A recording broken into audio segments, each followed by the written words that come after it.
Good evening and welcome to the first and only vice presidential debate of 2012, sponsored by the Commission on Presidential Debates. I'm Martha Raddatz of ABC News, and I am honored to moderate this debate between two men who have dedicated much of their lives to public service. Tonight's debate is divided between domestic and foreign policy issues, and I'm going to move back and forth between foreign and domestic, since that is what a vice president or president would have to do. We will have 9 different segments. At the beginning of each segment, I will ask both candidates a question, and they will each have 2 minutes to answer. Then I will encourage a discussion between the candidates with follow-up questions. By coin toss, it has been determined that Vice President Biden will be first to answer the opening question. We have a wonderful audience here at Center College tonight. You will no doubt hear their enthusiasm at the end of the debate. And right now, as we welcome Vice President Joe Biden and Congressman Paul Ryan.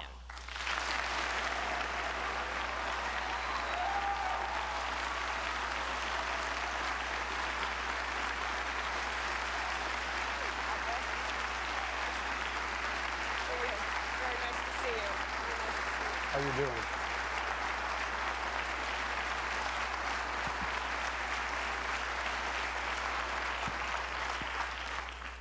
Okay, you got your little wave to the families in. That's great. Good evening, gentlemen. It really is an honor to be here with both of you. I would like to begin with Libya on a rather somber note. 1 month ago tonight, on the anniversary of 9/11, Ambassador Chris Stevens and 3 other brave Americans were killed in a terrorist attack in Benghazi. The State Department has now made clear there were no protesters there. It was a pre-planned assault by heavily armed men.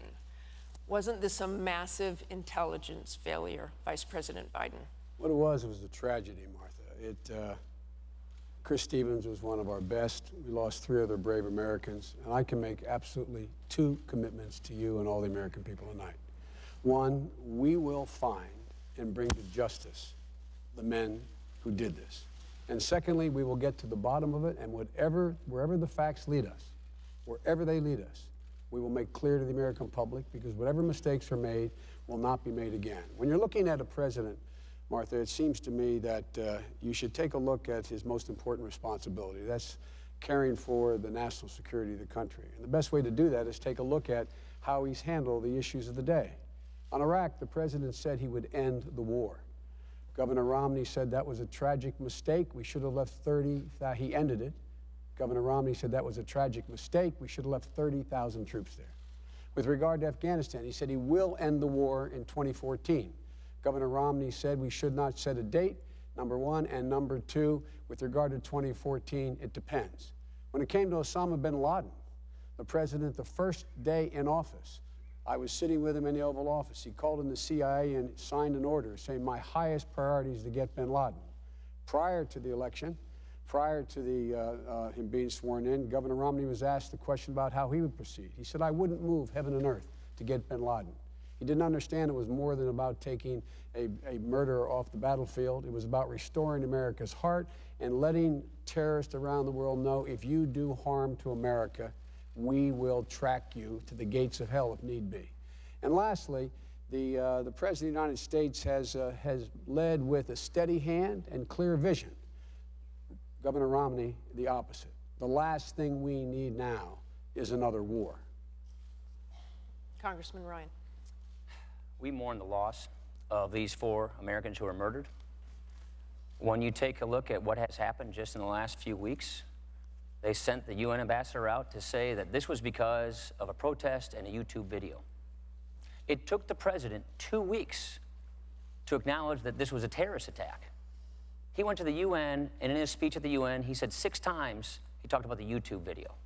Look, if we're hit by terrorists, we're going to call it for what it is, a terrorist attack. Our ambassador in Paris has a Marine detachment guarding him. Shouldn't we have a Marine detachment guarding our ambassador in Benghazi, a place where we knew that there was an al-Qaeda cell with arms? This is becoming more troubling by the day. They first blamed the YouTube video. Now they're trying to blame the Romney-Ryan ticket for making this an issue. And with respect to Iraq, we had the same position before the withdrawal, which was, we agreed with the Obama administration. Let's have a status of forces agreement to make sure that we secure our gains. The vice president was put in charge of those negotiations by President Obama, and they failed to get the agreement. We don't have a status of forces agreement because they failed to get one. That's what we were talking about. Now, when it comes to our veterans, we owe them a great debt of gratitude for what they've done for us, including your son, Bo. But we also want to make sure that we don't lose the things we fought so hard to get. And with respect to Afghanistan, the 2014 deadline, we agree with the 2014 transition. But what we also want to do is make sure that we're not projecting weakness abroad. And that's what's happening here. This Benghazi issue would be a tragedy in and of itself, but unfortunately, it's indicative of a broader problem. And that is what we are watching on our TV screens is the unraveling of the Obama foreign policy, which is making the world more chaotic and us less safe. I just want to talk to you about right in the middle of the crisis. Governor Romney, and you're talking about this again tonight, talked about the weakness, talked about apologies from the Obama administration. Was that really appropriate right in the middle of the crisis? On that same day, the Obama administration had the exact same position. Let's recall that they disavowed their own statement that they had put out earlier in the day in Cairo. So we had the same position, but it's never too early to speak out for our values. We should have spoken out right away when the Green Revolution was up and starting, when the mullahs in Iran were attacking their people. We should not have called Bashar Assad a reformer when he was turning his Russian-provided guns on his own people. We should always stand up for peace, for democracy, for individual rights. And we should not be imposing these devastating defense cuts, because what that does, when we equivocate on our values, when we show that we're cutting our own defense, it makes us more weak. It projects weakness, and when we look weak, our adversaries are much more willing to test us. They're more brazen in their attacks, and our allies are less willing to trust us. With all due respect, that's a bunch of malarkey. And why is that so? Because not a single thing he said is accurate. First of all, be specific. I will be very specific. Number one, this lecture on embassy security. The congressman here cut embassy security in his budget by $300 million below what we asked for, number one. So much for the embassy security piece. Number two, Governor Romney, before he knew the facts, before he even knew that our ambassador was killed, he was out making a political statement which was panned by the media around the world. And this talk about this weakness, I don't understand what my friend's talking about here. This is a president who's gone out and done everything he has said he was going to do. This is a guy who's repaired our alliances so the rest of the world follows us again. This is the guy who brought the entire world, including Russia and China, to bring about the most devastating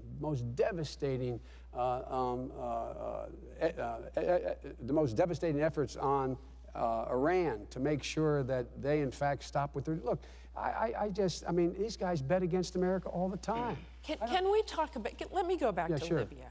What were you first told about the attack? Why were people talking about protests? When people in the consulate first saw armed men attacking with guns, there were no protesters. Because why did that go on for exactly what weeks? we were told by the intelligence community. The intelligence community told us that. As they learned more facts about exactly what happened, they changed their assessment. That's why there's also an investigation headed by Tom Pickering, a leading diplomat from the Reagan years, who is doing an investigation as to whether or not there are any lapses, what the lapses were, so that they will never happen again. And they wanted more security there. Well, we weren't told they wanted more security again. We did not know they wanted more security again. And by the way, at the time, we were told exactly, we said exactly what the intelligence community told us that they knew. That was the assessment. And as the intelligence community changed their view, we made it clear they changed their view. That's why I said we will get to the bottom of this. You know, usually when there's a crisis, we pull together.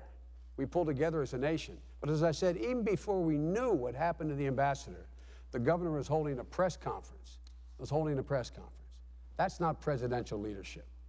Mr. Ryan, I want to ask you about, the Romney campaign talks a lot about no apologies. He has a book called No Apologies.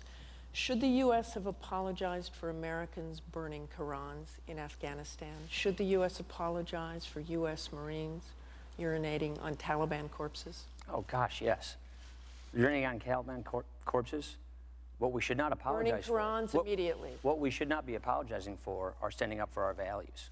What we should not be doing is saying to the Egyptian people, while Mubarak is cracking down on them, that he's a good guy, and then the next week say he ought to go. What we should not be doing is rejecting claims for calls for more security in our barracks, in our Marine. We need Marines in Benghazi when the commander on the ground says we need more forces for security. There were requests for extra security. Those requests were not honored. Look, this was the anniversary of 9/11. It was Libya, a country we knew we had al-Qaeda cells there. As we know, al-Qaeda and its affiliates are on the rise in northern Africa. And we did not give our ambassador in Benghazi a Marine detachment. Of course there's an investigation so we can make sure that this never happens again. But when it comes to speaking up for our values, we should not apologize for those. Here's the problem. Look at all the various issues out there, and it's unraveling before our eyes. The Vice President talks about sanctions on Iran. Let's move to Iran. I'd actually like to move to Iran because there's really no bigger national security this country is facing. Both President Obama and Governor Romney have said they will prevent Iran from getting a nuclear weapon, even if that means military action. Last week, former Defense Secretary Bob Gates said a strike on Iran's facilities would not work and, quote, could prove catastrophic, haunting us for generations. Can the two of you be absolutely clear and specific to the American people? How effective would a military strike be? Congressman Ryan. We cannot allow Iran to gain a nuclear weapons capability. Now, let's take a look at where we've come from. When Barack Obama was elected, they had enough fissile material, nuclear material, to make one bomb. Now they have enough for 5. They're racing toward a nuclear weapon. They're 4 years closer toward a nuclear weapons capability. We've had 4 different sanctions to the UN on Iran, 3 from the Bush administration, 1 here. And the only reason we got it is because Russia watered it down and prevented the sanctions from hitting the central bank. Mitt Romney proposed these sanctions in 2007. In Congress, I've been fighting for these sanctions since 2009. The administration was blocking us every step of the way. Only because we had strong bipartisan support for these tough sanctions were we able to overrule their objections and put them in spite of the administration. Imagine what would have happened if we had these sanctions in place earlier. You think Iran's not brazen? Look at what they're doing. They're stepping up their terrorist attacks. They tried a terrorist attack in the United States last year when they tried to blow up the Saudi ambassador at a restaurant in Washington, D.C. And talk about credibility. When this administration says that all options are on the table, they send out senior administration officials that send all these mixed signals. And so in order to solve this peacefully, which is everybody's goal, you have to have the Ayatollahs change their minds. Look at where they are. They're moving faster toward a nuclear weapon. It's because this administration has no credibility on this issue.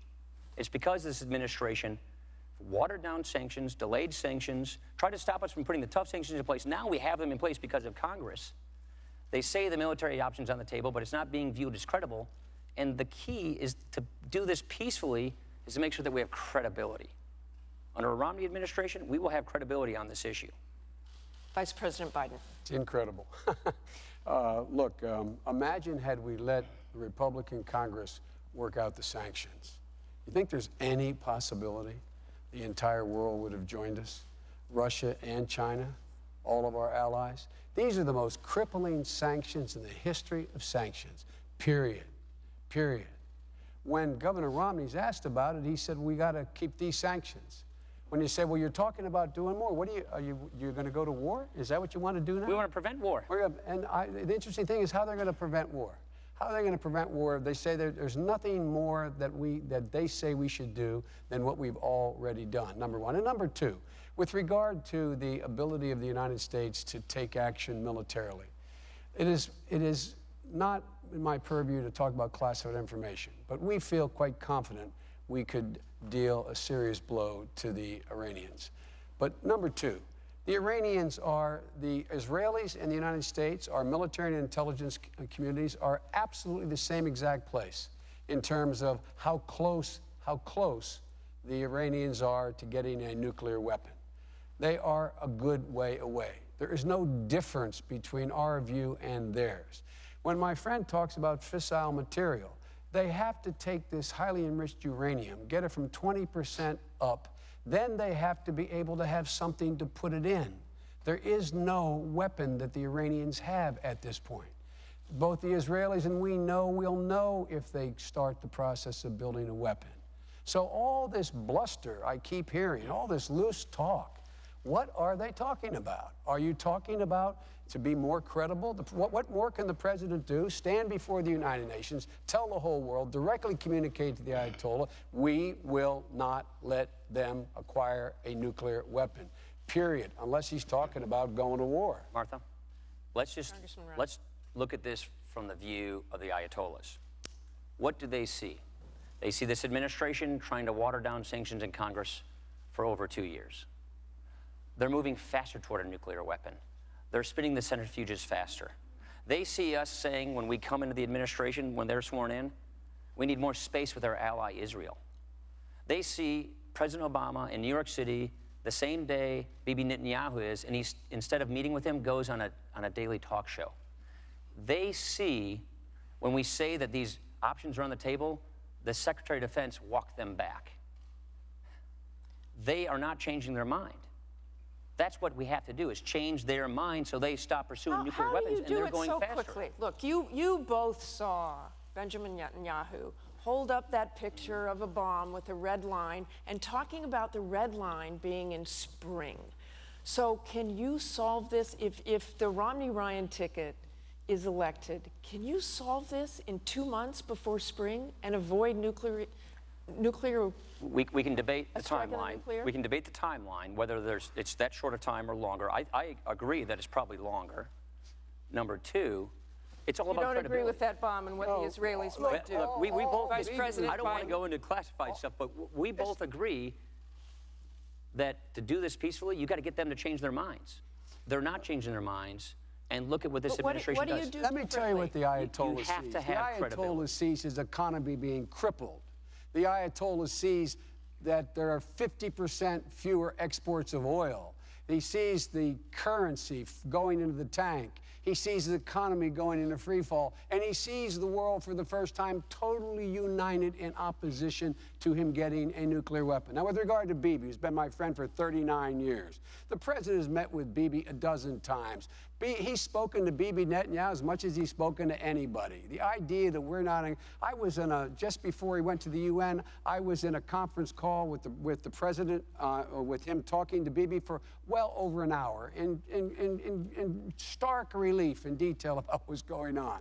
This is a bunch of stuff. Look, here's the deal. What does that mean, a bunch of stuff? Well, it means it's simply inaccurate. It's Irish. It's Irish. It is. We Irish call it malarkey. Thanks for the translation. No, we Irish call it malarkey. But last thing, the Secretary of Defense has made it absolutely clear. He didn't walk anything back. We will not allow the Iranians to get a nuclear weapon. What Bibi held up there was when they get to the point where they can enrich uranium enough to put into a weapon. They don't have a weapon to put it into. Let's all calm down a little bit here. Iran is more isolated today than when we took office. It was on the ascendancy when we took office. It is totally isolated. I don't know what world these guys are in. Thank heavens we have these sanctions in place.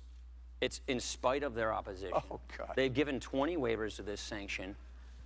And all I have to point to are the results. They're 4 years closer toward a nuclear weapon. I think that case speaks for itself. Can you tell the American By the way, people what's worse, another war in the Middle East? Closer to a nuclear weapon. They're closer to being able to get enough fissile material to put in a weapon if they had a weapon. You're acting a little bit like they don't want one, though. Oh, I didn't say, no, I'm not saying that. Let's facts matter, Martha. You're a foreign policy expert. Facts matter. All this loose talk about them, all they have to do is get to enrich uranium in a certain amount and they have a weapon. Not true. Not true. They are more, and if we ever have to take action, unlike when we took office, we will have the world behind us, and that matters. That matters. What about Bob Gates' statement? Let me read that again. Could prove catastrophic, haunting us for generations. He is right. It could prove catastrophic if we didn't do it with precision. And what it does is it undermines our credibility by backing up the point when we make it that all options are on the table. That's the point. The Ayatollahs see these kinds of statements and they think, I'm going to get a nuclear weapon. When when we see the kind of equivocation that took place because this administration wanted a precondition policy, so when the Green Revolution started up, they were silent for 9 days. When they see us putting daylight between ourselves and our allies in Israel, that gives them encouragement. When they see Russia watering down any further sanctions, the only reason we got a UN sanction is because Russia watered it down and prevented these central bank sanctions in the first place. So when they see this kind of activity, they are encouraged to continue, and that's the problem. Let me tell you what Russia let did. me ask you what's worse. War in the Middle East, another war in the Middle East, I'll tell you or a what's worse. nuclear-armed Iran. I'll tell you what's Quickly. worse. A nuclear-armed Iran, which triggers a nuclear arms race in the Middle East. This is the world's largest sponsor of terrorism. They've dedicated themselves to wiping an entire country off the map. They call us the Great Satan.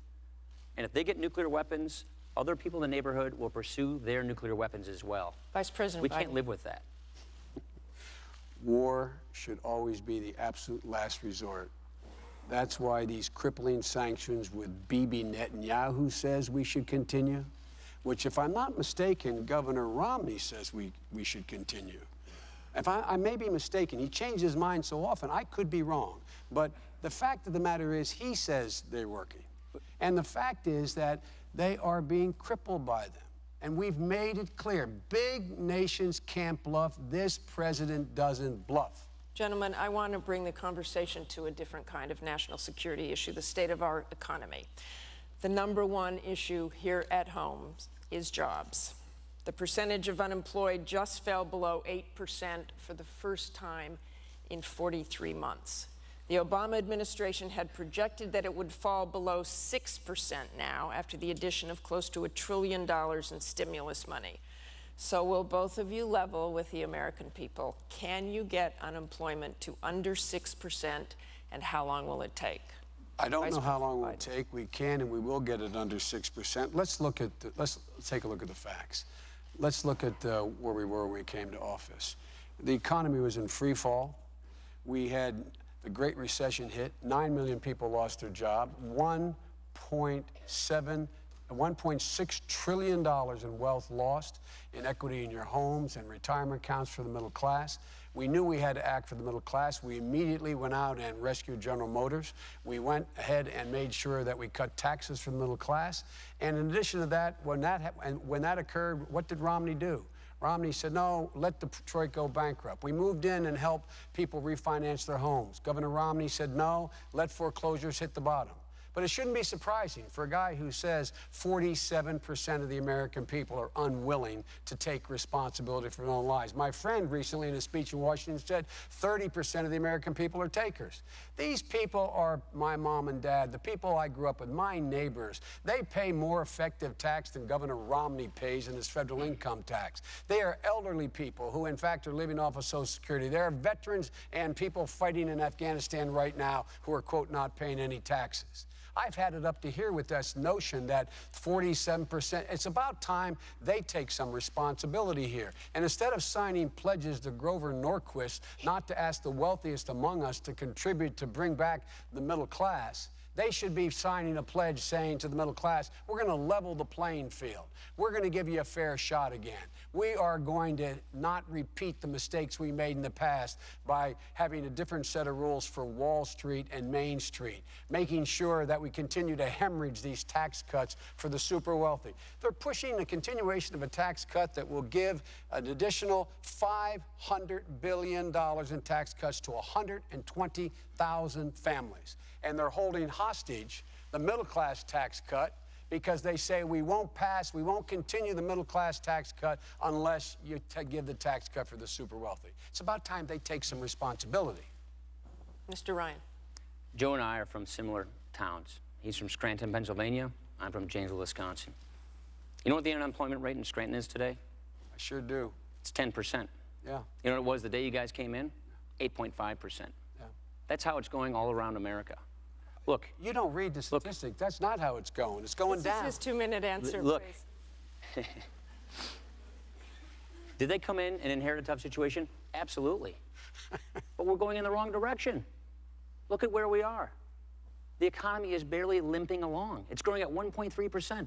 That's slower than it grew last year, and last year was slower than the year before. Job growth in September was slower than it was in August, and August was slower than it was in July. We're heading in the wrong direction. 23 million Americans are struggling for work today. 15% of Americans are living in poverty today. This is not what a real recovery looks like. We need real reforms for a real recovery, and that's exactly what Mitt Romney and I are proposing. It's a 5-point plan. Get America energy independent in North America by the end of the decade. Help people who are hurting get the skills they need to get the jobs they want. Get this deficit and debt under control to prevent a debt crisis. Make trade work for America so we can make more things in America and sell them overseas, and champion small businesses. Don't raise taxes on small businesses because there are job creators. He talks about Detroit. Mitt Romney's a car guy. They keep misquoting him, but let me tell you about the Mitt Romney I know. This is a guy who I was talking to, a family in Northborough, Massachusetts the other day, Cheryl and Mark Nixon. Their kids were hit in a car crash, 4 of them. 2 of them, Rob and Reed, were paralyzed. The Romneys didn't know them. They went to the same church they never met before. Mitt asked if he could come over on Christmas. He brought his boys, his wife, and gifts. Later on, he said, I know you're struggling, Mark. Don't worry about their college. I'll pay for it. When Mark told me this story, because you know what? Mitt Romney doesn't tell these stories. The Nixons told this story. When he told me this story, he said it wasn't the help, the cash help, it's that he gave his time, and he has consistently. This is a man who gave 30% of his income to charity, more than the 2 of us combined. Mitt Romney's a good man. He cares about 100% of Americans in this country. And with respect to that quote, I think the vice president very well knows that sometimes the words don't come out of your mouth the right way. But I always say what I mean. And so does Romney. We want everybody to succeed. We want to get people out of poverty, in the middle class, onto a life of self-sufficiency. We believe in opportunity and upward mobility. That's what we're going to push for in a Romney administration. Vice President, look, I have a feeling you have a few things to say here. The idea, if you heard that little soliloquy on 47%, you think he just made a mistake, then I think I think I got a bridge to sell you. Look, I don't doubt his personal generosity, and I understand what it's like. When I was a little younger than the congressman, my wife was in an accident, killed my daughter and my wife, and my 2 sons survived. I have sat in the homes of many people who have gone through what I get through, because the one thing you can give people solace is to know, if they know you've been through it, that they can make it. So I don't doubt his personal commitment to individuals. But you know what? I know he had no commitment to the automobile industry.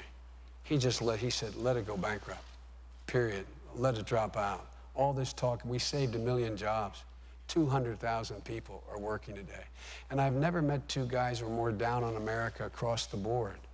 We're told everything's going badly. 5.2 million new jobs, private sector jobs. We need more, but 5.2 million. If they'd get out of the way, and let us pass the tax cut for the middle class, make it permanent. If they get out of the way and pass the jobs bill, if they get out of the way and let us allow 14 million people who are struggling to stay in their homes because their mortgages are upside down, but they never missed a mortgage payment, just get out of the way.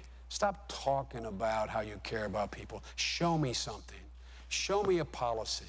Show me a policy where you take responsibility. And by the way, they talk about this Great Recession. If it fell out of the sky, like, oh my goodness, where did it come from? It came from this man voting to put 2 wars in a credit card, to at the same time put a prescription drug benefit in the credit card, a $1 trillion tax cut for very wealthy. I was there. I voted against them. I said, no, we can't afford that. And now all of a sudden these guys are so seized with the concern about the debt that they created. Congressman Ryan. Let's not forget that they came in with one-party control. When Barack Obama was elected, his party controlled everything. They had the ability to do everything of their choosing, and look at where we are right now. They passed the stimulus. The idea that we could borrow $831 billion, spend it on all these special interest groups, and that it would work out just fine. That unemployment would never get to 8%. It went up above 8% for 43 months. They said that right now, if we just passed this stimulus, the economy would grow at 4%. It's growing at 1.3. When could you get it below 6%? That's what our entire premise of our pro-growth plan for a stronger middle class is all about. Getting the economy growing at 4%, creating 12 million jobs over the next 4 years. Look at just the $90 billion in stimulus. And the vice president was in charge of overseeing this. $90 billion in green pork to campaign contributors and special interest groups. There are, just at the Department of Energy, over 100 criminal investigations that have been launched into just how stimulus spends are being spent. Martha, look, his colleague runs an investigative committee, spent months and months and months going into this. This is the Inspector General. Months and months. They found no evidence of cronyism. And I love my friend here. I'm not allowed to show letters, but go on our website. He sent me 2 letters saying, by the way, can you send me some stimulus money for companies here in the state of Wisconsin? We sent millions of dollars. You know why he said You did ask for stimulus money, Sure he correct? did. By the way, on 2 occasions, we advocated for constituents who are applying for grants. That's what we do. We do that for all constituents who are applying. I love that. I love that. This is such a bad program, and he writes me a letter saying, writes the Department of Energy a letter saying, the reason we need this stimulus, it will create growth and jobs. His words. And now he's sitting here looking at me. And by the way, that program, again, investigated. What the Congress said was it was a model. Less than 0.4% waste or fraud in the program. And all this talk about cronyism. They investigated, did not find one single piece of evidence. I wish he would just be a little more candid. Was it a good idea to spend taxpayer dollars on electric cars in Finland or on windmills in China?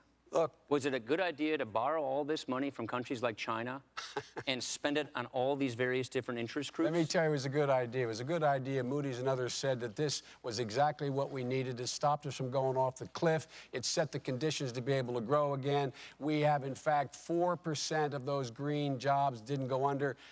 Went under, it didn't work. It's a better batting average than investment bankers have. They have about a 40% loss. Where are the 5 million green jobs that were being... I want to move on here to Medicare and entitlements. I think we've gone over this quite enough. And by the way, any letter you send me, I'll entertain. I appreciate that, Joe. Let's talk about Medicare and entitlements. Both Medicare and Social Security are going broke and taking a larger share of the budget in the process. Will benefits for Americans under these programs have to change for the programs to survive, Mr. Ryan? Absolutely. Medicare and Social Security are going bankrupt. These are indisputable facts. Look, when I look at these programs, we've all had tragedies in our lives. I think about what they've done for my own family. My mom and I had my grandmother move in with us who was facing Alzheimer's. Medicare was there for her, just like it's there for my mom right now, who's a Florida senior. After my dad died, my mom and I got Social Security survivors benefits. Helped me pay for college. It helped her go back to college in her 50s, where she started a small business because of the new skills she got. She paid all of her taxes on the promise that these programs would be there for her. We will honor this promise. And the best way to do it is reform it for my generation. You see, if you reform these programs for my generation, people 54 and below, you can guarantee they don't change for people in or near retirement, which is precisely what Mitt Romney and I are proposing. Look what Obamacare does. Obamacare takes $716 billion from Medicare to spend on Obamacare. Even their own chief actuary at Medicare backs this up. He says you can't spend the same dollar twice. You can't claim that this money goes to Medicare and Obamacare. And then they put this new Obamacare board in charge of cutting Medicare each and every year in ways that will lead to denied care for current seniors. This board, by the way, it's 15 people. The president's supposed to appoint them next year, and not one of them even has to have medical training. And Social Security, if we don't shore up Social Security, when we run out of the IOUs, when the program goes bankrupt, a 25% across-the-board benefit cut kicks in on current seniors in the middle of their retirement. We're going to stop that from happening. They haven't put a credible solution on the table. He'll tell you about vouchers. He'll say all these things to try and scare people. Here's what we're saying. Give younger people, when they become Medicare eligible, guaranteed coverage options that you can't be denied, including traditional Medicare. Choose your plan, and then Medicare subsidizes your premiums. Not as much for the wealthy people, more coverage for middle-income people, and total out-of-pocket coverage for the poor and the sick. Choice and competition. We would rather have 50 million future seniors determine how their Medicare is delivered to them instead of 15 bureaucrats deciding what, if, where, when they get it. Vice President Biden, 2 You minutes. know, I heard that death panel argument from Sarah Palin. It seems every vice presidential debate I hear this kind of stuff about panels. But let's talk about Medicare. What we did is we saved $716 billion and put it back, applied it to Medicare. We cut the cost of Medicare. We stopped overpaying insurance companies, doctors and hospitals. The AMA supported what we did. AARP endorsed what we did. And it extended the life of Medicare to 2024. They want to wipe this all out. It also gave more benefits. Any senior out there, ask yourself, do you have more benefits today? You do. If you're near the donut hole, you have $800, $600 more to help your prescription drug costs. You get wellness visits without copays. They wipe all of this out, and Medicare becomes insolvent in 2016. Number one. Number two, guaranteed benefit. It's a voucher. When they first proposed, when the congressman had his first voucher program, the CBO said it would cost $6,400 a year, Martha, more for every senior 55 and below when they got there. He knew that, yet he got all the guys in Congress and women in the Republican Party to vote for it. Governor Romney, knowing that, said, I would sign it were I there. Who you believe? The AMA? Me? A guy who's fought his whole life for this, or somebody who would actually put in motion a plan that knowingly added $6,400 a year more to the cost of Medicare. Now they got a new plan. Trust me, it's not going to cost you any more. Folks, follow your instincts on this one. And with regard to Social Security, we will not privatize it. If we had listened to Romney, Governor Romney, and the congressman during the Bush years, imagine where all those seniors would be now if their money had been in the market. Their ideas are old and their ideas are bad, and they eliminate the guarantee of Medicare. Here's the problem. They got caught with their hands in the cookie jar, turning Medicare into a piggy bank for Obamacare. Their own actuary from the administration came to Congress and said, 1 out of 6 hospitals and nursing homes are going to go out of business as a result of this. That's not what they said. 7.4 million seniors are projected to lose the current Medicare Advantage coverage they have. That's a $3,200 benefit cut.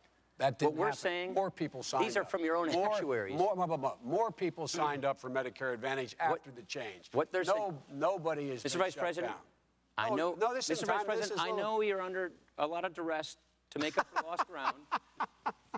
But I think people will be better served if we don't keep interrupting each other. Well, don't take all the 4 minutes then. We're saying don't change benefits for people 55 and above. They already organized their retirement around these promises. Let me ask you this. What is your specific plan for seniors who really can't afford to make up the difference in the value of what you call a premium support plan and others call a voucher? 100% coverage for them. That's what we're saying. So we're saying income adjust these premium support payments by taking down the subsidies for wealthy people. Look, this is a plan. By the way, that $6,400 number, it was misleading then. It's totally inaccurate now. This is a plan that's bipartisan. It's a plan I put together with a prominent Democrat senator from Oregon. There's not one Democrat who endorses it. Not one Democrat who signed Our partner is a Democrat from Oregon. And he said he does no longer support you for that. We put it together with the former Clinton budget director. Who this disavows it. This idea came from the Clinton Commission to Save Medicare, chaired by Senator John Breaux. Here's the point, Martha. Which was rejected. If we don't fix this problem pretty soon, then current seniors get cut. Here's the problem. 10,000 people are retiring every single day in America today, and they will for 20 years. That's not a political thing. Martha, that's a math thing. if we just did one thing, if they just allow Medicare to bargain for the cost of drugs like Medicaid can, that would save $156 billion right off the bat. And it would deny seniors choices. It has a restricted are not formulary. denied. So Absolutely. They are not denied. Look, folks, all you seniors out there, have you been denied choices? Have you lost Medicare Advantage? Because it's working well right now. Signed up? Because Vice President Biden, let me ask you, if it could help solve the problem, why not very slowly raise the Medicare eligibility age by 2 years, as Congressman Ryan suggests? Look, I was there when we did that with Social Security in 1983. I was one of 8 people sitting in the room that included Tip O'Neill negotiating with President Reagan. We all got together, and everybody said, as long as everybody's in the deal, Everybody's in the deal, and everybody is making some sacrifice. We can find a way. We made the system solvent to 2033. We will not, though, be part of any voucher plan eliminating it. The voucher says, Mom, when you're 65, go out there, shop for the best insurance you can get. You're out of Medicare. You can buy back in if you want with this voucher, which will not keep pace. Will not keep pace with health care costs. Because if it did keep pace with health care costs, there would be no savings. That's why they go the voucher. We will be no part of a voucher program or the privatization of Social Security. A voucher is you go to your mailbox, get a check, and buy something. Nobody's proposing that. Here, Barack Obama, 4 years ago, running for president, said, if you don't have any fresh ideas, use stale tactics to scare voters. If you don't have a good record to run on, paint your opponent as someone people should run from. Make a big fuss You were about one of the small few ideas. lawmakers to stand with President Bush when he was seeking to partially privatize Social Security. For younger people, what we said then, okay. and what I've always agreed, is let younger Americans have a voluntary choice of making their money work faster for them within the Social Security system. That's not what Mitt Romney's proposing. What we're saying is no changes for anybody 55 and above. What Mitt Romney is proposing. And then the kinds of changes we're talking about for younger people like myself is don't increase the benefits for wealthy people as fast as everybody else. Slowly raise the retirement age over time. It wouldn't get to the age of 70 until the year 2103, according to the actuaries. Now, here's the issue. Quickly, Vice President. Quickly. The bottom line here is that all the studies show that if we went with Social Security proposal made by Mitt Romney, if you're 40, in your 40s now, you'll pay $2,600 a year more. You get $2,600 a year less in Social Security. If you're in your 20s now, you get $4,700 a year less. The idea of changing, and change being, in this case, to cut the benefits for people without taking other action you could do to make it work is absolutely the wrong way. These guys haven't been big on Medicare from the beginning. Their party's not been big on Medicare from the beginning, and they've always been about Social Security as little as you can do. Look, folks, use your common sense. Who do you trust on this? A man who introduced a bill that would raise it $6,400 a year, knowing it and passing it, and Romney saying he'd sign it, or me and the president. That statistic was completely misleading, but more importantly, They were the facts, right? This is what politicians do when they don't have a record to run on. Try to scare people from voting for you. If you don't get ahead of this problem, it's going to tax Medicare beneficiaries have more benefits. We're going to move on to a very away. simple question to Medicare and Social Security did so much for my own family. We are not going to jeopardize this program, but we have to save it. You are jeopardizing the program. You're changing the program from a guaranteed benefit to premium support, whatever you call it. The bottom line is people are going to have to pay more money out of their pocket. And the families I know, the families I come from, they don't have the money to pay more out of their pocket. That's why we're saying more for lower income people and less for higher income people. I would like to move on to a very simple question for both of you, and something tells me I won't get a very simple answer, but let me ask you this. I gave you a simple answer. He's raising the cost of Medicare. Okay, on to taxes. If your ticket is elected, who will pay more in taxes, who will pay less? And we're starting with Vice President Biden for 2 minutes. The middle class will pay less, and people making $1 million or more will begin to contribute slightly more. Let me give you one concrete example. The continuation of the Bush tax cuts. We're arguing that the Bush tax cuts for the wealthy should be allowed to expire. Of the Bush tax cuts for the wealthy, $800 billion of that goes to people making a minimum of $1 million. We see no justification in these economic times for those, and they're patriotic Americans. They're not asking for this continued tax cut. They're not suggesting it, but my friends are insisting on it. 120,000 families, by continuing that tax cut, will get an additional $500 billion in tax relief in the next 10 years, and their income is an average of $8 million. We want to extend permanently the middle class tax cut permanently from the Bush middle class tax cut. These guys won't allow us to. You know what they're saying? We say, let's have a vote. Let's have a vote on the middle class tax cut, and let's have a vote on the upper tax cut. Let's go ahead and vote on it. They're saying no. They're holding hostage the middle class tax cut to the super wealthy. And on top of that, they got another tax cut coming. That's $5 trillion that all the studies point out will, in fact, give another $250 million, $250,000 a year to those 120,000 families, and raise taxes for people who are middle income with a child by $2,000 a year. This is unconscionable. There is no need for this. The middle class got knocked on their heels. The Great Recession crushed them. They need some help now. The last people who need help are 120,000 families for another $500 billion tax cut over the next 10 years. Congressman. Our entire premise of these tax reform plans is to grow the economy and create jobs. It's a plan that's estimated to create 7 million jobs. Now, we think that government taking 28% of a family and business's income is enough. President Obama thinks that the government ought to be able to take as much as 44.8% of a small business's income.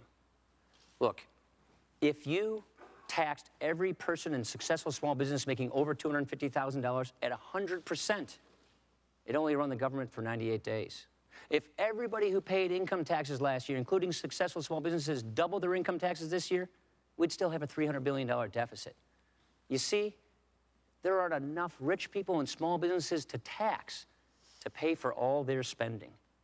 And so the next time you hear them say, don't worry about it, we'll get a few wealthy people to pay their fair share, watch out, middle class, the tax bill is coming to you. That's why we're saying we need fundamental tax reform. Let's take a look at it this way. 8 out of 10 businesses, they file their taxes as individuals, not as corporations. And where I come from, overseas, which is Lake Superior, the Canadians, they drop their tax rates to 15%. The average tax rate on businesses in the industrialized world is 25%, and the president wants the top effective tax rate on successful small businesses to go above 40%. 2/3 of our jobs come from small businesses. This one tax would actually tax about 53% of small business income. It's expected to cost us 710,000 jobs. And you know what? It doesn't even pay for 10% of their proposed deficit spending increases. What we are saying is lower tax rates across the board and close loopholes primarily to the higher income people. We have 3 bottom lines. Don't raise the deficit, don't raise taxes on the middle class, and don't lower the share of income that is borne by the high income earners. He'll keep saying this $5 trillion plan, I suppose. It's been discredited by 6 other studies, and even their own deputy campaign manager acknowledged that it wasn't correct. Well, let's talk about this 20%. You have refused, and again, to offer specifics on how you pay for that 20% across-the-board tax cut. Do you actually have the specifics, or are you still working on it, and that's why you won't tell voters? Different than this administration, we actually want to have big bipartisan agreements. You see, I understand that. Do you have the specifics? Do you have the math? You know exactly what you're doing? Look at what Ronald Reagan and Tip O'Neill did. They worked together out of a framework to lower tax rates and broaden the base, and they worked together to fix that. What we're saying is, here's our framework. Lower tax rates 20%. We raise about $1.2 trillion through income taxes. We forego about $1.1 trillion in loopholes and deductions. And so what we're saying is, deny those loopholes and deductions to higher income taxpayers so that more of their income is taxed, which has a broader base of taxation, so we can lower tax rates across the board. Now, here's why I'm saying this. What we're saying is, here's the framework. I hope I'm going to get time to respond to this. You'll get time. We want to work with Congress on how best to achieve this. That means successful. Look, no specifics again.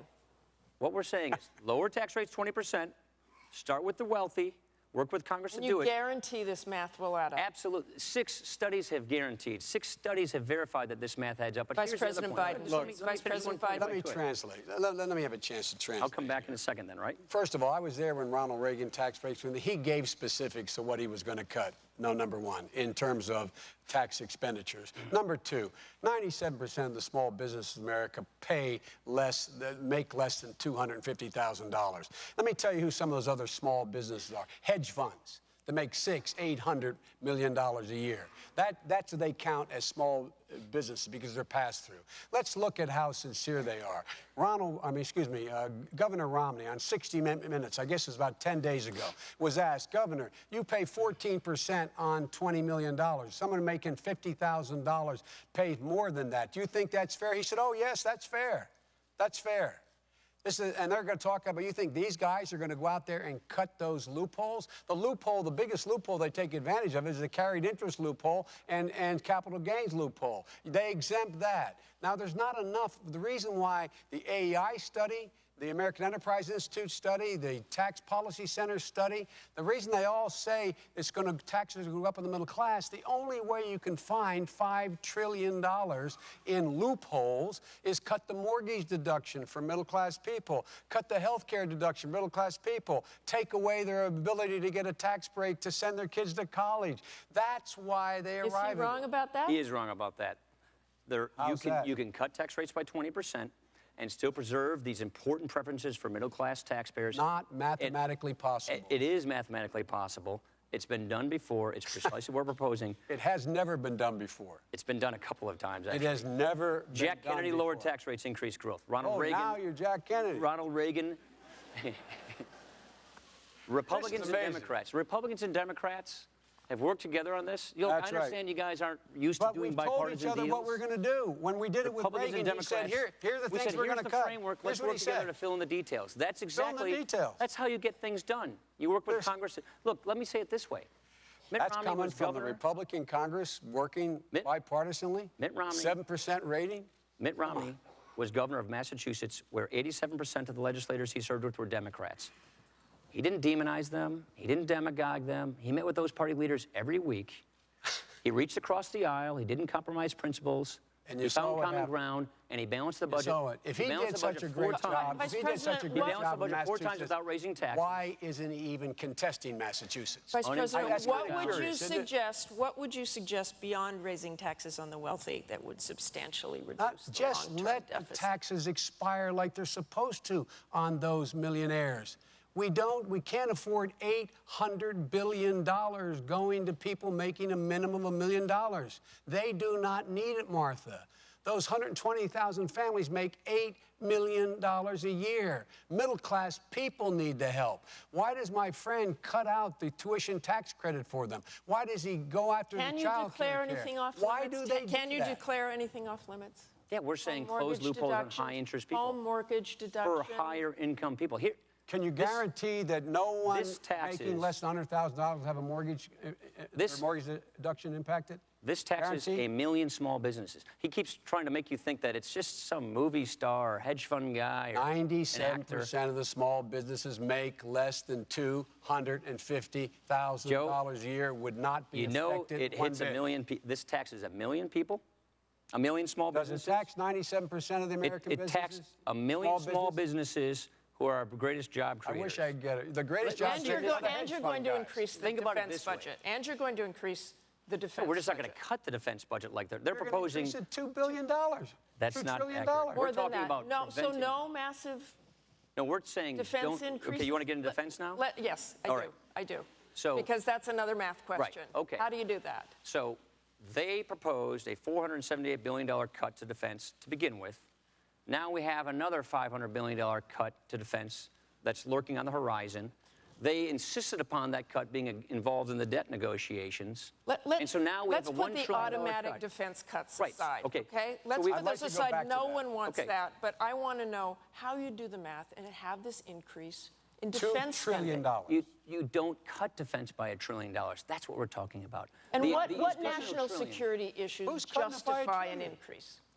We're going to cut 80,000 soldiers, 20,000 Marines, 120 cargo planes. We're going to push the Joint Strike Fighter out. We're cutting missile defense. And one more. If these cuts go through, our Navy will be the smallest it has been since before World War I. This invites weakness. Look, do we believe in peace through strength? You bet we do. And that means you don't impose these devastating cuts on our military. So we're saying don't cut the military by $1 trillion. Not increase it by $1 trillion. Don't cut it by $1 trillion. Quickly, Vice President Biden on this. Look, I want to move on. We don't cut it. And I might add, this so-called, I know we don't want to use the fancy word sequester, this automatic cut, that was part of a debt deal that they asked for. And let me tell you what my friend said at a press conference announcing his support of the deal. He said, and I'm paraphrasing, we've been looking for this moment for a long time. Can I tell you what that meant? We've been Well, looking for bipartisanship for a long time. And so the bipartisanship is what he voted for, the automatic cuts in defense if they didn't act. And beyond that, they asked for another. Look, the military says we need a smaller, leaner army. We need more special forces. We don't need more M1 tanks. What we need is more UAVs. Some of the military, I know that's something Not some of the military. That was the decision of the Joint Chiefs of Staff, recommended to us and agreed to by the president. Who answered to a civilian leader? They made the recommendation first. Okay, let's move on to Afghanistan. Can I get into that I'd for a like to second? move on to Afghanistan, Okay. please. And that's one of the biggest expenditures this country has made, in dollars and, more importantly, in lives. We just passed the sad milestone of losing 2,000 U.S. troops there in this war. More than 50 of them were killed this year by the very Afghan forces we are trying to help. Now, we've reached the recruiting goal for Afghan forces. We've degraded al-Qaeda. So tell me, why not leave now? What more can we really accomplish? Is it worth more American lives? We don't want to lose the gains we've gotten. We want to make sure that the Taliban does not come back in and give al-Qaeda a safe haven. We agree with the administration on their 2014 transition. Look, when I think about Afghanistan, I think about the incredible job that our troops have done. You've been there more than the two of us combined. First time I was there in 2002, it was amazing to me what they were facing. When I went to the Arghandab Valley in Kandahar before the surge, I sat down with a young private in the 82nd from the Menominee Indian Reservation who would tell me what he did every day, and I was in awe. And to see what they had in front of them, and then to go back there in December, to go throughout Helmand with the Marines, to see what they had accomplished, it's nothing short of amazing. What we don't want to do is lose the gains we've gotten. Now, we've disagreed from time to time on a few issues. We would have more likely taken into account the recommendations from our commanders, General Petraeus, Admiral Mullen, on troop levels throughout this year's fighting season. We've been skeptical about negotiations with the Taliban, especially while they're shooting at us. But we want to see the 2014 transition be successful, and that means we want to make sure our commanders have what they need to make sure that it is successful so that this does not once again become a launching pad for terrorists. Vice Martha, President Biden. let's keep our eye on the ball. The reason I've been in and out of Afghanistan and Iraq 20 times. I've been up in the Konar Valley. I've been throughout that whole country, mostly in a helicopter and sometimes in a vehicle. The fact is, we went there for one reason, to get those people who killed Americans, al-Qaeda. We've decimated al-Qaeda Central. We have eliminated Osama bin Laden. That was our purpose. And in fact, in the meantime, what we said we would do, we would help train the Afghan military. It's their responsibility to take over their own security. That's why with 49 of our allies in Afghanistan, we've agreed on a gradual drawdown, so we're out of there by the year 2014. My friend and the governor say it's based on conditions, which means it depends. It does not depend for us.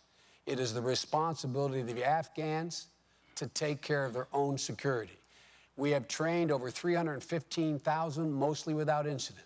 There have been more than 24 cases of green on blue where Americans have been killed.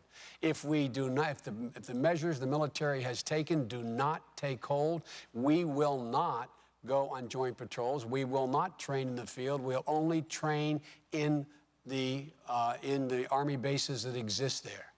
But we are leaving. We are leaving in 2014, period. And in the process, we're going to be saving over the next 10 years another $800 billion. We've been in this war for over a decade. The primary objective is almost completed. Now all we're doing is putting the Kabul government in a position to be able to maintain their own security. It's their responsibility, not America's. What conditions could justify staying, Congressman Ryan? We don't want to stay. We want, look, one of my best friends in Janesville, a reservist, is at a forward operating base in eastern Afghanistan right now. Our wives are best friends, our daughters are best friends. I want him and all of our troops to come home as soon and safely as possible. We want to make sure that 2014 is successful. That's why we want to make sure that we give our commanders what they say they need to make it successful. We don't want to extend beyond 2014. That's the point we're making. You know, if it was just this, I feel like we would be able to call this a success, but it's not. What we are witnessing as we turn on our television screens these days is the absolute unraveling of the Obama foreign policy. Problems are growing at home, but problems are growing abroad, but jobs aren't growing here at home. Let me go back to this. He says we're absolutely leaving in 2014. You're saying that's not an absolute, but you won't talk about what conditions would justify. Do you know why we say that? I'd like to know because we why. don't want to broadcast to our enemies, put a date on your calendar, wait us out, and then come back. But you agree with the timeline. We do agree. We do agree with the timeline and the transition. But what any administration will do in 2013 is assess the situation to see how best to complete this timeline. What we do not want to do in 2014. What we do not want to do is give our allies reason to trust us less, and our enemies more. We don't want to embolden our enemies to hold and wait out for us and then take over the country. Martha, that's a bizarre statement. That's why we want to make sure. No, that's a bizarre statement since 49 of our allies, hear me, 49 of our allies signed on to this position. And we're reading that they want to 49 of our allies said out in 2014. It's the responsibility of the Afghans. We have other responsibilities. Do you think this timeline, but we have Yours is soldiers and conditional. Marines, we have Afghan forces murdering our forces over there. The Taliban is, do you think, taking advantage of this timeline? Oh, look, the Taliban, what we found out, and you saw it in Iraq, Martha, unless you set a timeline, Baghdad in the case of Iraq and Kabul in the case of Afghanistan will not step up. They're happy to let us continue to do the job. International security forces do the job. The only way they step up is say, fellas, we're leaving. We've trained you. Step up. Step up. Let me go back. That's the only way it works. Let me go back to the surge troops that we put in there. And you brought this up, Congressman Ryan. I have talked to a lot of troops. I've talked to senior officers who were concerned that the surge troops were pulled out during the fighting season, and some of them saw that as a political move. So can you tell me, Vice President Biden, what was the military reason for bringing those surge troops home before the fighting season ended? The military reason for bringing those, by the way, when the president announced the surge, you'll remember, Martha, he said the surge will be out by the end of the summer. The military said the surge will be out. Nothing political about this. Before the surge occurred, so you be a little straight with me here, too. Before the surge occurred, we said they'll be out by the end of the summer. That's what the military said. The reason for that is... Military follows orders. Trust me, there are people who are concerned about pulling out. There are people that are concerned, but not the Joint Chiefs. That was their recommendation in the Oval Office to the President of the United States of America. I sat there. I'm sure you'll find someone who disagrees with the Pentagon. I'm positive you'll find that within the military. But that's not the case here. And secondly, the reason why the military said that is you cannot wait and have a cliff. It takes, months and months and months to draw down forces. Let me try and illustrate the issue here, because I think this can get a little confusing. We've all met with General Allen and General Scaparrotti in Afghanistan to talk about fighting seasons. Here's the way it works. The mountain passes fill in with snow. The Taliban and the terrorists and the Haqqani and the Quetta Shura come over from Pakistan to fight our men and women. When it fills in with snow, they can't do it. That's what we call fighting seasons. In the warm months, fighting gets really high. In the winter, it goes down. And so when Admiral Mullen and General Petraeus came to Congress and said, if you pull these people out before the fighting season is end, it puts people more at risk. That's the problem. Yes, we drew 22,000 troops down last month, but the remaining troops that are there, who still have the same mission to prosecute, counterinsurgency, are doing it with fewer people. That makes them less safe.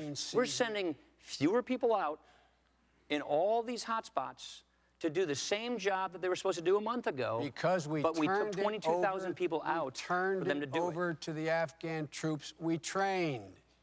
No one got pulled out that didn't get filled in by trained Afghan personnel. And he's conflating two issues. The fighting season that Petraeus was talking about and Admiral Mullen was the fighting season this spring. That's what he was talking about. We did not pull them out. The calendar works the same every year. It does work the same every year. And we're Spring, not staying summer, there. fall. It's warm or it's not. They're still fighting us. They're still coming over the passes. They're still coming in to Zabul, to Kunar, to all of these areas, but we are sending fewer people to the front to fight them, and That's right, because that's the Afghan responsibility. We've trained them. Not in the East. Let's move to another war. Not in the East. RC East, the most dangerous place in the world. That's why we don't want to send fewer people to do the job. That's why we should send Americans in to do the job instead of the... You'd rather Americans be going in and doing the job we instead of are the already trained. sending Americans to do the job, but fewer of them. That's the whole point. Right. We're sending in more Afghans to do the job. Afghans to do the job. Let's move to another war, the civil war in Syria, where there are estimates that more than 25,000, 30,000 people have now been killed. In March of last year, President Obama explained the military action taken in Libya by saying it was in the national interest to go in and prevent further massacres from occurring there. So why doesn't the same logic apply in Syria? It's a different country. It's a different country. It is 5 times as large geographically. It has 1/5 the population, that is Libya, 1/5 the population, 5 times as large geographically. It's in a part of the world where you're not going to see whatever would come from that war. It seep into a regional war. You are in a country that is heavily populated in the midst of the most dangerous area in the world. And in fact, if in fact it blows up and the wrong people gain control, it's going to have impact on the entire region, causing potentially regional wars. We are working hand and glove with the Turks, with the Jordanians, with the Saudis, and with all the people in the region, attempting to identify the people who deserve the help so that when Assad goes, and he will go, there will be a legitimate government that follows on, not an al-Qaeda-sponsored government that follows on. And all this loose talk of my friend Governor Romney and the congressman about how we could do so much more in there. What more would they do other than put American boots in the ground? The last thing America needs is to get in another ground war in the Middle East, requiring tens of thousands, if not well over 100,000 American forces. They are the facts. They are the facts. Now, every time the governor is asked about this, he doesn't say anything.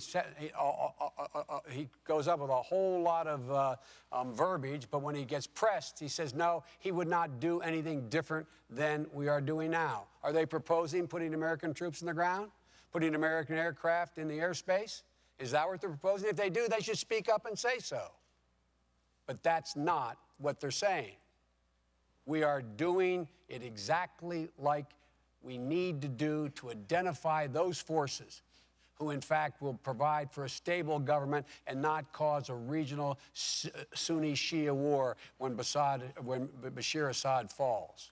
Congressman Ryan. Nobody is proposing to send troops to Syria, American troops. Now, let me say it this way. How would we do things differently? We wouldn't refer to Bashar Assad as a reformer when he's killing his own civilians with his Russian-provided weapons. We wouldn't be outsourcing our foreign policy to the United Nations, giving Vladimir Putin veto power over our efforts to try and deal with this issue. He's vetoed 3 of them. Hillary Clinton went to Russia to try and convince them not to do so. They thwarted her efforts. She said they were on the wrong side of history. She was right about that. This is just one more example of how the Russia reset's not working. And so where are we? After international pressure mounted, then President Obama said Bashar Assad should go. It's been over a year. The man has slaughtered tens of thousands of his own people, and more foreign fighters are spilling into this country. So the longer this has gone on, the more groups like al-Qaeda are going in. We could have more easily identified the Free Syrian Army, the freedom fighters, working with our allies, the Turks, the Qataris, the Saudis, had we had a better plan in place to begin with, working through our allies. But no, we waited for Kofi Annan to try and come up with an agreement through the UN. That bought Bashar Assad time. We gave Russia veto power over our efforts through the UN, and meanwhile, about 30,000 Syrians are dead.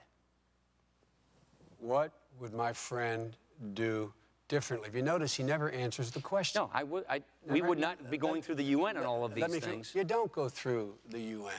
We are in the process now and have been for months in making sure that help, humanitarian aid, as well as other aid and training is getting to those forces that we believe, the Turks believe, the Jordanians believe, the Saudis believe are the free forces inside of Syria. That is underway. Our allies were all on the same page, NATO as well as our Arab allies, in terms of trying to get a settlement. That was their idea. We're the ones that said enough. With regard to the reset not working, the fact of the matter is that Russia has a different interest in Syria than we do, and that's not in our interest. What happens if Assad does not fall? Congressman Ryan, what happens to the region? What happens if he hangs on? What happens if he does? Then Iran keeps their greatest ally in the region. He's a sponsor of terrorism. He'll probably continue slaughtering his people. We and the world community will lose our credibility on this.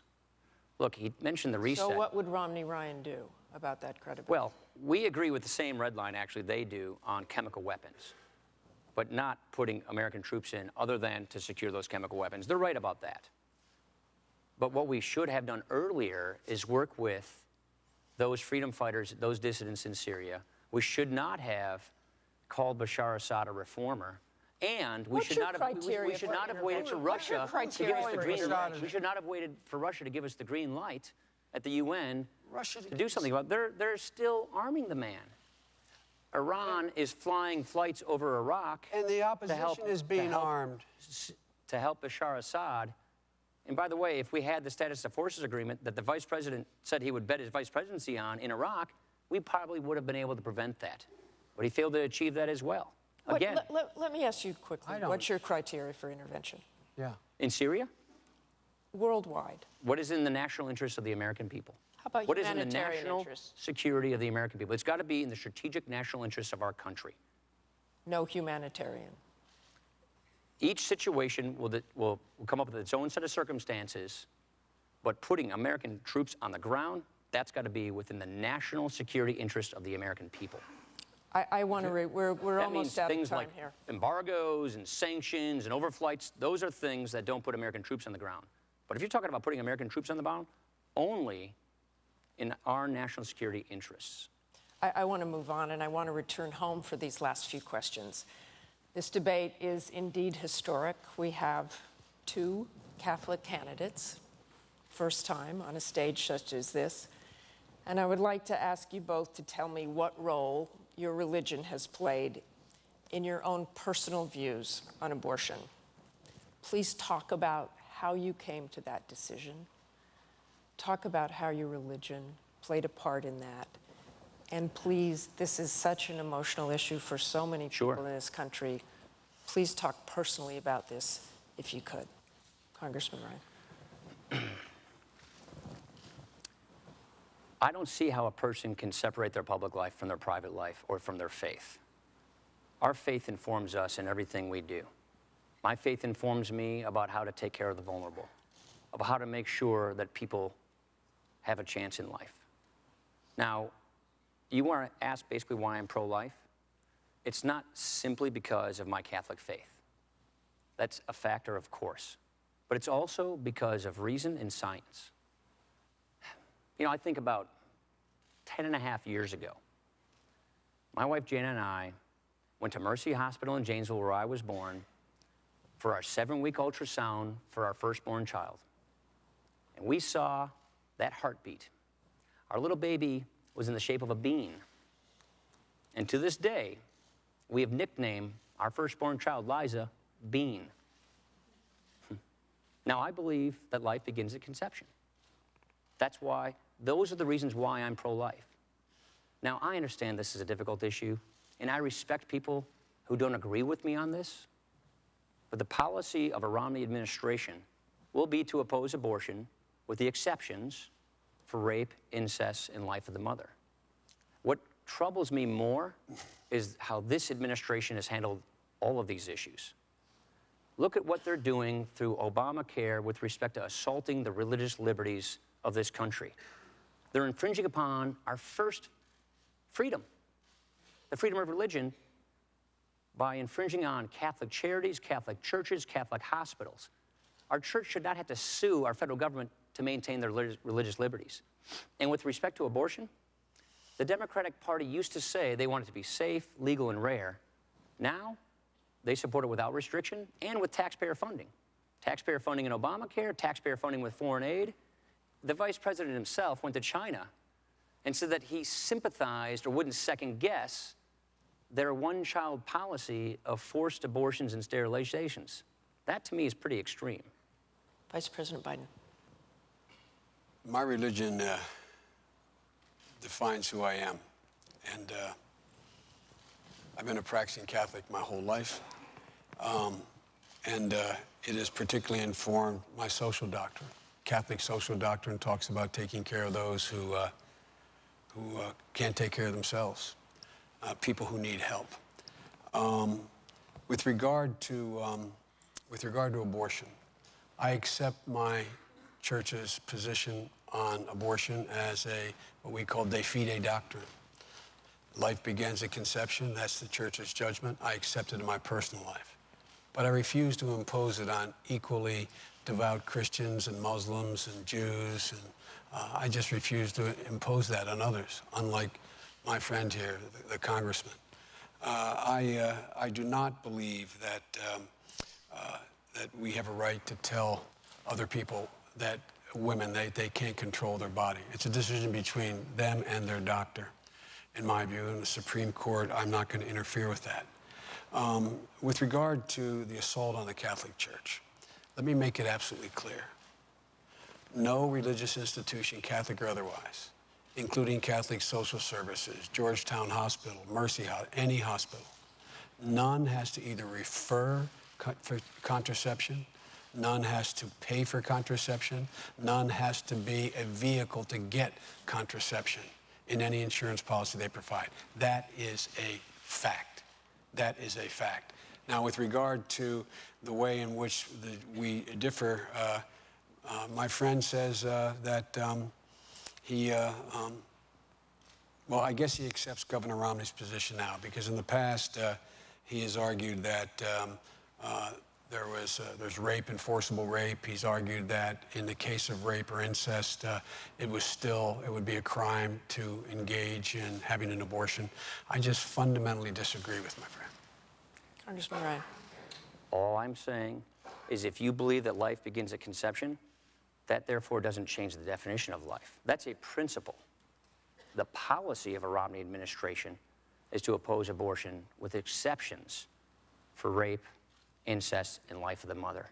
Now, I've got to take issue with the Catholic Church and religious liberty. You have. If they agree with you, then why would they keep suing you?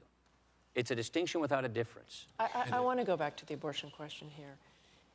If the Romney-Ryan ticket is elected, should those who believe that abortion should remain legal be worried? We don't think that unelected judges should make this decision, that people through their elected representatives and reaching a consensus in society through the democratic process should make this determination. The court, the next president will get 1 or 2 Supreme Court nominees.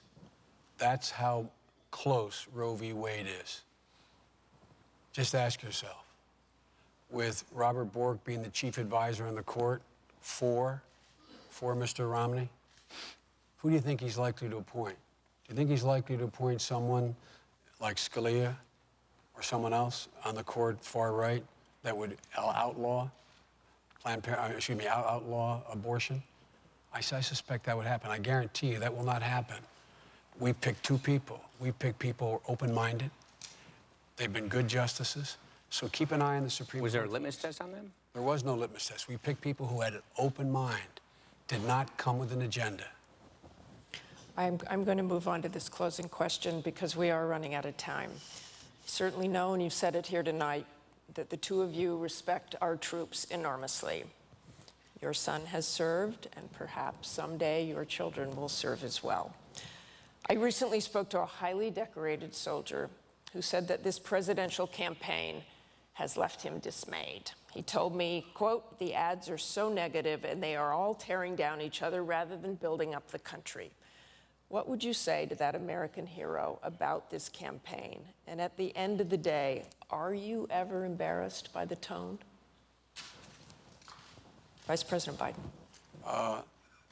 I would say to him the same thing I say to my son, who did serve a year in Iraq, that we only have one truly sacred obligation as a government. That's to equip those we send into harm's way and care for those who come home. That's the only sacred obligation we have. Everything else falls behind that.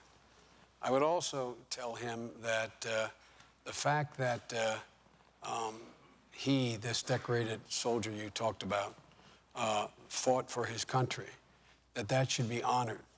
He should not be thrown into a category of the 47% who don't pay their taxes while he was out there fighting and not having to pay taxes and somehow not taking responsibility. I would also tell him that there are things that have occurred in this campaign and occur in every campaign that I'm sure both of us regret anyone having said, particularly in these special new groups that can go out there, raise all the money they want, not have to identify themselves and say the most scurrilous things about the other candidate. It's an abomination. But the bottom line here is I'd ask that hero you reference to take a look at whether or not Governor Romney or President Obama has the conviction to help lift up the middle class, restore them to where they were before this great recession hit and they got wiped out, or whether or not he's going to continue to focus on taking care of only the very wealthy, not asking them to pay any part of the deal to bring back the middle class, the economy of this country. I would ask him to take a look at whether the President of the United States has acted wisely in the use of force, and whether or not the slipshod comments being made by my friend, or by Governor Romney, serve our interests very well. But there are things that have been said in campaigns that I find not very appealing. Congressman Ryan. First of all, I'd thank him to his service to our country. Second of all, I'd say we are not going to impose these devastating cuts on our military, which compromises their mission and their safety. And then I would say, you have a president who ran for president 4 years ago, promising hope and change, who has now turned his campaign into attack, blame, and defame. You see, if you don't have a good record to run on, then you paint your opponent as someone to run from. That was what President Obama said in 2008. It's what he's doing right now. Look at all the string of broken promises. If you like your health care plan, you can keep it. Try telling that to the 20 million people who are projected to lose their health insurance if Obamacare goes through, or the 7.4 million seniors who are going to lose it. Or remember when he said this, I guarantee if you make less than $250,000, your taxes won't go up. Of the 21 tax increases in Obamacare, 12 of them hit the middle class. Or remember when he said health insurance premiums will go down $2,500 per family per year? They've gone up $3,000, and they're expected to go up another $2,400. Or remember when he said, I promise by the end of my first term, I'll cut the deficit in half in 4 years. We've had 4 budgets, $4 trillion deficits. A debt crisis is coming. We can't keep spending and borrowing like this. We can't keep spending money we don't have. Leaders run to problems to fix problems. President Obama has not even put a credible plan on the table in any of his 4 years to deal with this debt crisis. I passed 2 budgets to deal with this. Mitt Romney's put ideas on the table. We've got to tackle this debt crisis before it tackles us. The president likes to say he has a plan. He gave a speech. We asked his budget office, can we see the plan? They sent us to the press secretary. He gave us a copy of the speech. We asked the Congressional Budget Office, tell us what President Obama's plan is to prevent a debt crisis. They said, it's a speech. We can't estimate speeches. You see, that's what we get in this administration, speeches. but we're not getting leadership.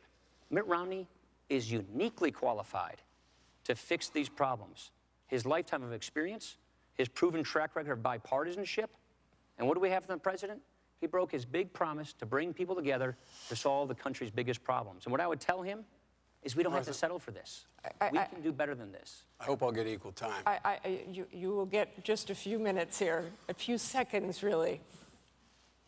The two budgets the Congress has introduced have eviscerated all the things that the middle class cares about. It has will knock 19 million people off of Medicare. It will kick 200,000 children off of early education. It will eliminate the tax credit people have to be able to send their children to college. It cuts education by $450 billion. It does virtually nothing except continue to increase the tax cuts for the very wealthy. And, you know, we've had enough of this. The idea that he's so concerned about these deficits, as I pointed out, he voted to put 2 wars in a credit card. He did. We're going to the closing statements in a minute. You're going to have your closing statement. Not raising taxes is not cutting taxes. And by the way, our budget, we have not spending by 3% a year instead of 4.5% like they propose. So not spending more money as much as they say is not a spending cut. Things here just for a minute, and I want to talk to you very briefly before we go to closing statements about your own personal character. If you were elected, what could you both give to this country as a man, as a human being, that no one else could? Honesty. Well, no one else could. There are plenty of fine people who could lead this country. But what you need are people who, when they say they're going to do something, they go do it. What you need are when people see problems, they offer solutions to fix those problems. We're not getting that. Look, we can grow this economy faster. That's what our 5-point plan for a stronger middle class is all about. It's about getting 12 million jobs, higher take-home pay, getting people out of poverty into the middle class. That means going with proven pro-growth policies that we know work to get people back to work, putting ideas on the table, working with Democrats. That actually works sometimes. Vice President, and then could we get to that issue of what you could bring as a man, a human being? And I really am going to keep you to about 15 seconds here. Well, he gets 40, I get 15. He didn't have okay. 40. He didn't have 40. Now, let me tell you, my record stands for itself. I never say anything I don't mean. Everybody knows whatever I say, I do. And my whole life has been devoted to leveling the playing field for middle-class people, giving them an even break, treating Main Street and Wall Street the same, holding them the same responsibility. Look at my record. It's been all about the middle class. They're the people who grow this country. We think you grow this country from the middle out, not from the top down. Okay, we now turn to the candidates for their closing statements. Thank you, gentlemen. And that coin toss, again, has Vice President Biden starting with the closing statement. Well, let me say at the outset that I want to thank you, Martha, for doing this, and Senator College. The fact is that we're in a situation where we inherited a god-awful circumstance. People are in real trouble.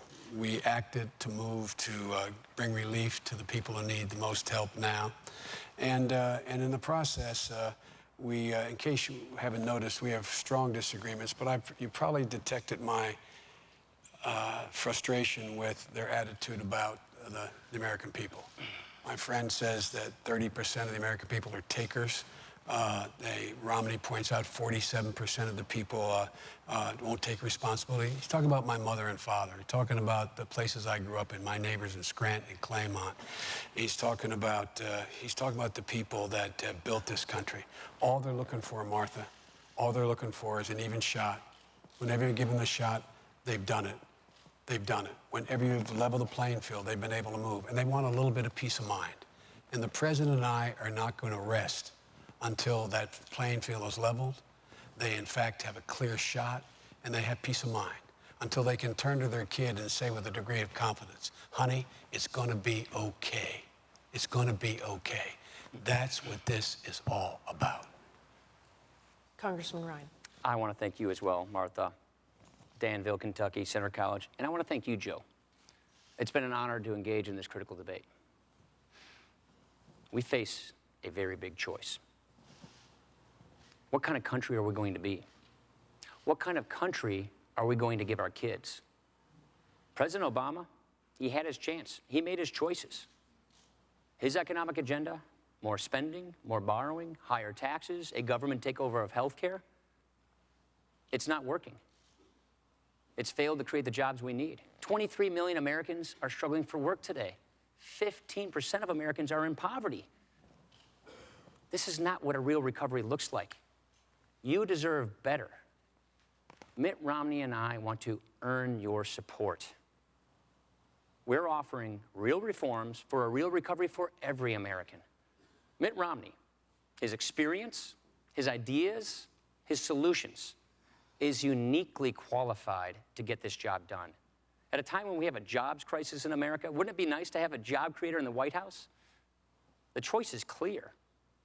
A stagnant economy that promotes more government dependency, or a dynamic, growing economy that promotes opportunity and jobs. Mitt Romney and I will not duck the tough issues. And we will not blame others for the next 4 years. We will take responsibility.